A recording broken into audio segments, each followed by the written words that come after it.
I have a track layout, and we put on 2 consists of 4 FP45s from Aether, a Challenger and a Big Boy, and they run pretty well around.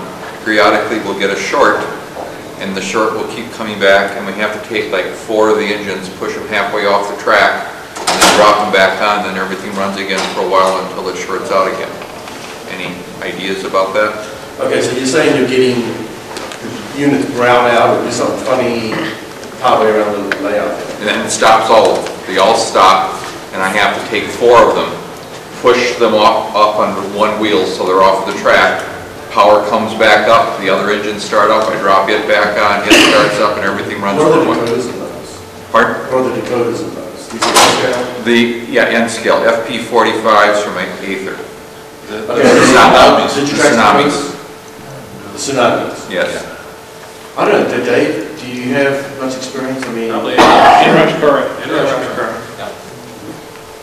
And what's the command station you're running? DCS 100. That should have no problem in it.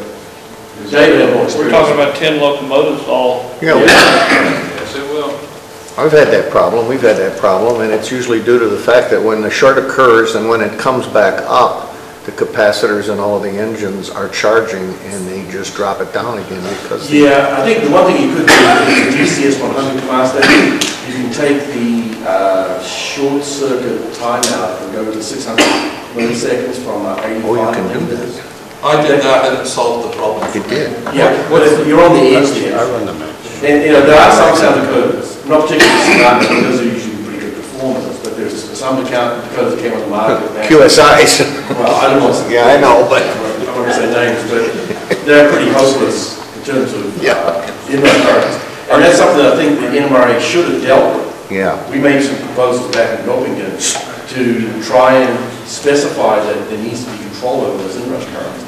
Because with a 1,000 microfarad capacitor, your inrush currents in the order of, you know, with the tremendous DVDTs we have with the digital signal, you can have currents in the range of 8 to 30 amps. Just one locomotive. Now, it doesn't last that long, but you have 10 or 15 locomotives, and it's pretty destructive. So we have to do what he does. We have to take some off or tip them and then add them slowly back. You know? Yeah. So what did you over here? I didn't hear the answer. The other thing is, I think you probably could get away with maybe the inline lamps. AJ, the first run of the Challengers had an MRC decoder in them that has a huge inrush current when you power them up. Yeah, that's why I can't answer. It's not really the exact code in that exact. Do you have a fan on the heat sinks on that command station? Yes. Okay. Yeah. We were very careful. I said, we've been pretty happy with our power management on our decoders. Starting back in 2004, 2005, we first shipped them.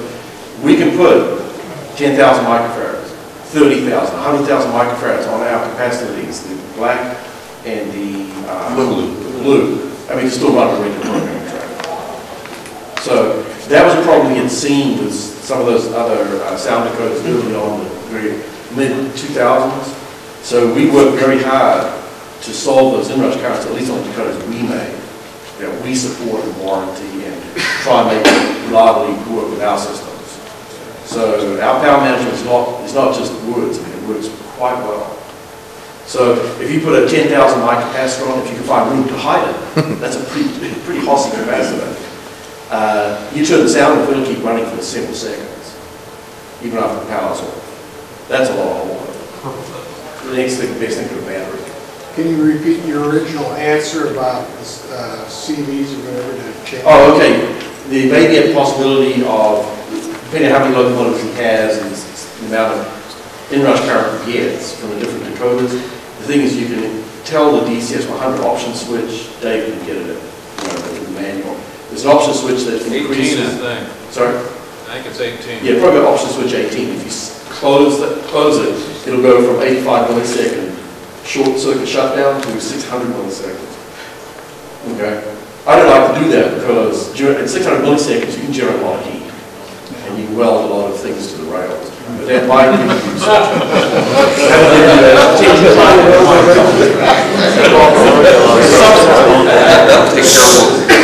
Personally, some of those locomotives, they probably run really well. You might really want to consider you may want to consider putting in a much better behavior decoder.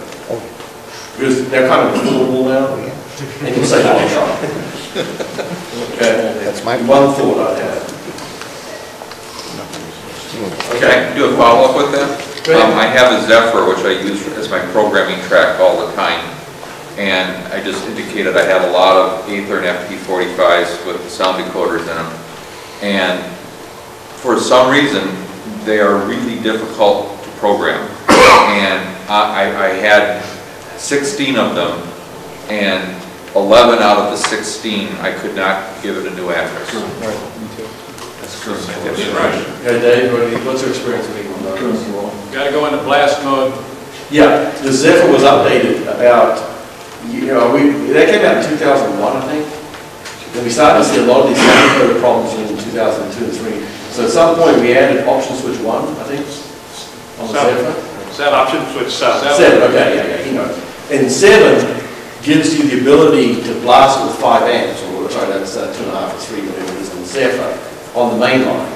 So you just disconnect all the layout, you hook a little bit of track up to the main track feed, and you enter blast programming, and it'll burn it in, don't worry. Okay, so where do I find out how to do this up on the It's a website? manual. Come to see us tomorrow. But the blast program was put in there as the last ditch. You know, the code is not really well behaved in power management when it goes into program mode.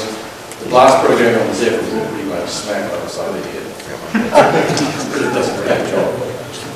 It gets the attention.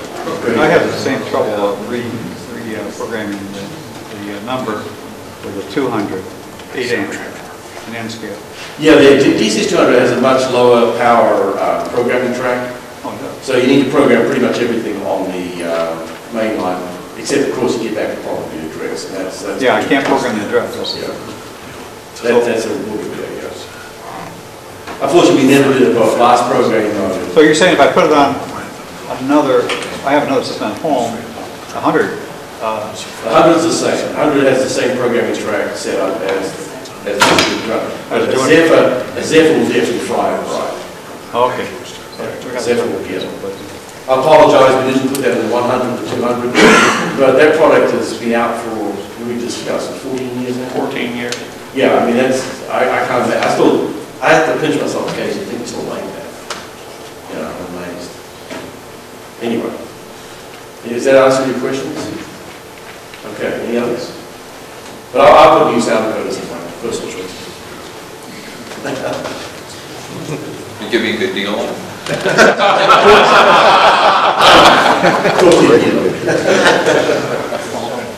Okay, so is that, are we done? One more. Are you ever going to upgrade the software in the DC100 in the power station? The question is, have we? No, are you ever going to? How do you upgrade the software in that? I mean, I got one that's about 10 years old. Yeah, we haven't had any functional or performance upgrades in the DCS 100 or 200 since we made that not bug fix. It was the NMRA changing the accessory packet assignment bit for sound coders, and that was back on about 2099. 97. Whatever, yeah, Dave, it might have been before Dave's time, but we've not had a requirement or a need to change anything. So yeah, I can dream of lots of things I'd like to put blast programming in there and a whole bunch of things, but there's a real problem when you start changing something that works. You start changing stuff, you're asking for trouble.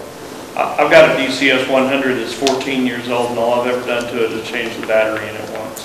Yeah, It works so I'm kind of allergic. I would rather see new things come out than try to necessarily beat that one. Keep changing it. That's done a pretty good service for many, many years. Okay, I think that's it. Do I have a question for them? What do we need to be making that we're not making? Yeah, that's a good one. Solid radio is what we do. A solid state P42. Okay. Yes? I use a lot of BDL 168s. Sometimes it's inconvenience to wire up 16 blocks for detection. How about something that detects 1 or 2 blocks individually? Yes? Yes, Yes. Anything else you guys want? that's why I What's some way for the throttle to, by radio, straight to the decoder, bypassing command station? Yes. Yes. Yes, meaning what, you're doing that? Well, our RF-24 transceivers have that capability. In them, we just haven't released the throttle combination. We have some G-scale stuff that has the connectors to allow us to hang off the transceivers too. I'm one of those G guys. Okay, yeah, we tried to get to this, how long now, 8 years? 8 years. 8 years, maybe 9 years. And it's like, we have a lot of things we work on. There's a lot of stuff we do. We build over 100 something products. And that's a pretty big order. Plus, we've got a lot of stuff coming up. Now, the last 2 years have been pretty much a hiatus in development. A lot of things got thrown to the side because we felt it was much more important long-term to have a good, viable company to move and reconstitute our operations. And we've been real successful at that, I think. Would you agree? Yes. Yes. So that was an investment in time. It was very frustrating personally for me because when I left Atlanta, I had like 30 products, most were engineered. A lot of products that you're starting to see come out. They're all sitting there. I said, look, I've got to put all these on hold because we're going to move the company. We're going to go to a bigger facility, a better facility. We're going to, just do everything right and do everything better. So that's really 2 years. 2 years have just gone like that. And so a lot of stuff that people want us to do, whatever, you'll see a lot more stuff coming over the next couple of years. That the investment in time and effort engineering was done years ago, and they'll start to come out. Time flies when you're having fun. And I think personally, a big commitment we have to you guys is, and what's really important is, we need to be a viable company long term. You don't want us to be a Heath kit, which is good for a while and goes away and you can't get support and service. So if you make a commitment to use our equipment, you really have a vested interest in us being viable as a company and long term. We've been doing this for 17 years, it was never really planned in the first place. But we feel that commitment is, we got to keep the company doing well. So yeah, a lot of new stuff coming. There's all the stuff you've asked for, guess what? It's been on the drawing boards for a long time, and the frustrating thing is trying to get it out. But it's good to hear that you want it. Yeah. It's really good.